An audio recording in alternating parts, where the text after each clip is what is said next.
ನಮಸ್ಕಾರ ವೀಕ್ಷಕರೇ, ನೀವು ನೋಡ್ತಾ ಇದ್ದೀರಾ ಸಂಪಾದಕ ಯೂಟ್ಯೂಬ್ ಚಾನಲ್. ನಾನು ಸಂಕೇತ್. ಸಂವಿಧಾನವನ್ನ ಬದಲಾಯಿಸ್ತೀವಿ ಅನ್ನೋ ಅನಂತಕುಮಾರ್ ಹೆಗಡೆಯ ಹೇಳಿಕೆ ಹೊಸ ವಿವಾದಕ್ಕೆ ಕಾರಣವಾಗಿದೆ.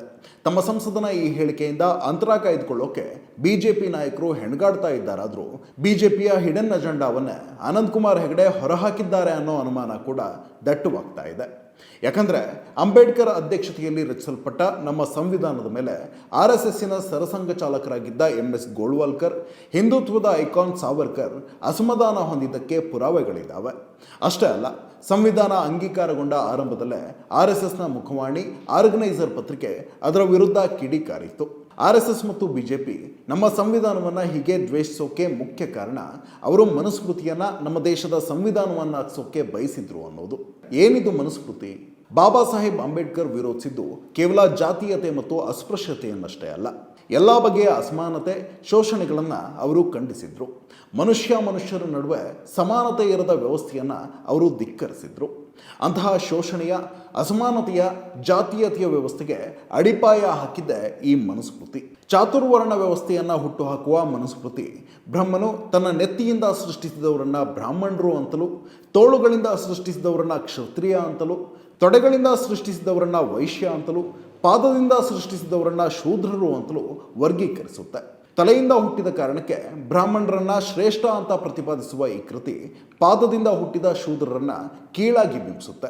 ಅಲ್ಲದೆ ಬ್ರಾಹ್ಮಣ, ವೈಶ್ಯ, ಕ್ಷತ್ರಿಯರ ಸೇವೆ ಮಾಡ್ಕೊಂಡು ಬಿದ್ದಿರೋದಷ್ಟೇ ಶೂದ್ರರ ಕರ್ತವ್ಯ ಅಂತಾನೂ ಹೇಳುತ್ತೆ. ಇಂತಹ ಅಸಮಾನ ಮತ್ತು ಜೀವ ವಿರೋಧಿ ಗ್ರಂಥವನ್ನೇ ನಮ್ಮ ದೇಶದ ಸಂವಿಧಾನ ಮಾಡಬೇಕು ಅಂತ RSS ಮತ್ತು ಬಿಜೆಪಿ ನಾಯಕರು ಪ್ರತಿಪಾದಿಸ್ತಾ ಇರೋದು. ಶೋಷಣೆಯ ಮನುಸ್ಮೃತಿಗೂ ಸಮಾನತೆಯ ನಮ್ಮ ಸಂವಿಧಾನಕ್ಕೂ ಎಷ್ಟೆಲ್ಲ ವೈರುಧ್ಯಗಳಿವೆ ಅನ್ನೋದನ್ನ ನೋಡೋದಾದ್ರೆ, ಮನುಸ್ಮೃತಿ ಅಧ್ಯಾಯ 1 ಶ್ಲೋಕ 91, ಮಹಾಪ್ರಭುವಾದ ಬ್ರಹ್ಮನು ಮೇಲಿನ 3 ವರ್ಣಗಳ ಜನರ ನಿಸ್ವಾರ್ಥ ಸೇವೆ ಮಾಡಿಕೊಂಡಿರುವುದನ್ನೇ ಶೂದ್ರನಿಗೆ ಕರ್ತವ್ಯವೆಂದು ಆದೇಶಿಸಿದ್ದಾನೆ. ಸಂವಿಧಾನ ಆರ್ಟಿಕಲ್ 19(1)(g ಪ್ರತಿ ನಾಗರಿಕರಿಗೂ ಅವರ ಕುಶಲತೆಗೆ ಅನುಗುಣವಾಗಿ ಘನತೆಯುಕ್ತ ಉದ್ಯಮವನ್ನ, ವ್ಯಾಪಾರವನ್ನು ನಡೆಸುವ ಮೂಲಭೂತ ಹಕ್ಕು ಇರುತ್ತದೆ. ಮನುಸ್ಮೃತಿ ಅಧ್ಯಾಯ 8 ಶ್ಲೋಕ 270, ಶೂದ್ರನು ಬ್ರಾಹ್ಮಣ, ಕ್ಷತ್ರಿಯ, ವೈಶ್ಯರನ್ನ ಹೀನ ಮಾತುಗಳಿಂದ ಬೈದರೆ ಅವನ ನಾಲಿಗೆಯನ್ನ ಕತ್ತರಿಸಬೇಕು, ಯಾಕಂದ್ರೆ ಅವನು ಕೆಳಜಾತಿಯವನು. ಸಂವಿಧಾನ criminal justice system article 20 criminal ಕಾಯ್ದೆಗಳ ಪ್ರಕಾರ ವಿಚಾರಣೆಗೆ ಒಳಪಡಿಸಿ ತಪ್ಪು ಸಾಬೀತಾದರೆ ಅಪರಾಧದ ಪ್ರಮಾಣಕ್ಕೆ ಅನುಗುಣವಾಗಿ ಶಿಕ್ಷೆಯನ್ನು ನೀಡಬೇಕು. ಜಾತಿ ಯಾವುದೇ ಆಗಿದ್ದರೂ ಶಿಕ್ಷೆ ನೀಡುವಾಗ ಅದನ್ನು ಪರಿಗಣಿಸಬಾರದು ಎಂಬುದನ್ನು ನಮ್ಮ ಸಂವಿಧಾನ ಒತ್ತಿ ಹೇಳಿದೆ. ಮನುಸ್ಮೃತಿ ಅಧ್ಯಾಯ 8 ಶ್ಲೋಕ 271, ಬ್ರಾಹ್ಮಣ, ಕ್ಷತ್ರಿಯ, ವೈಶ್ಯರನ್ನ ಅವರ ಜಾತಿಗಳ ಹೆಸರಿಡಿದು ಹೀಯಾಳಿಸಿದ ಶೂದ್ರನ ಬಾಯಿಯೊಳಕ್ಕೆ 10 ಅಂಗುಲ ಉದ್ದದ ಕಾದ ಕಬ್ಬಿಣದ ಸಲಾಕೆಯನ್ನು ತುರುಕಬೇಕು. ಸಂವಿಧಾನ ಕ್ರಿಮಿನಲ್ ಜಸ್ಟಿಸ್ ಸಿಸ್ಟಮ್ ಆರ್ಟಿಕಲ್ 20 ಒಂದೇ ತಪ್ಪಿಗೆ ಹಲವು ಸಲ ಶಿಕ್ಷೆಯನ್ನು ನೀಡಬಾರದು ಮತ್ತು ಯಾರು ತನ್ನ ವಿರುದ್ಧ ಅಪರಾಧ ನಡೆದಿದೆ ಎಂದು ದೂರುತ್ತಾನೋ ಅವನೇ ಸಾಕ್ಷಿ ಹೇಳುವಂತೆಯೂ ಇರಬಾರದು.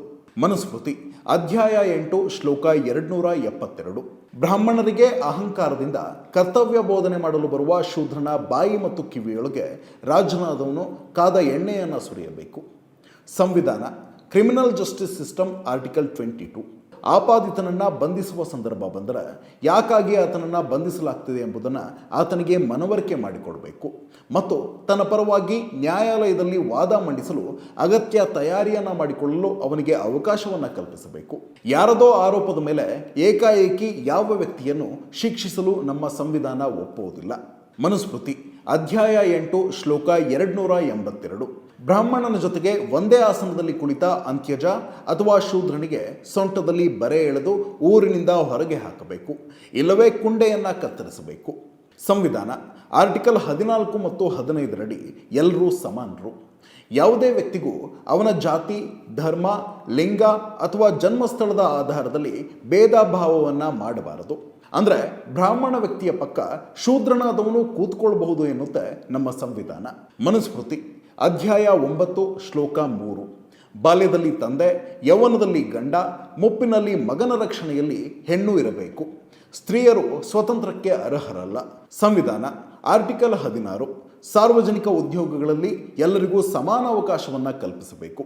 ಮಹಿಳೆಯರಿಗೂ ದುಡಿಯುವ ಅವಕಾಶ ಸಿಗುವುದರಿಂದ ಅವರು ಯಾರ ಹಂಗೂ ಇಲ್ಲದಂತೆ ತಮ್ಮ ಕಾಲ ಮೇಲೆ ತಾವು ಸ್ವತಂತ್ರವಾಗಿ ನಿಲ್ಲಲು ಅರ್ಹವಾಗಿಸುತ್ತದೆ ನಮ್ಮ ಸಂವಿಧಾನ.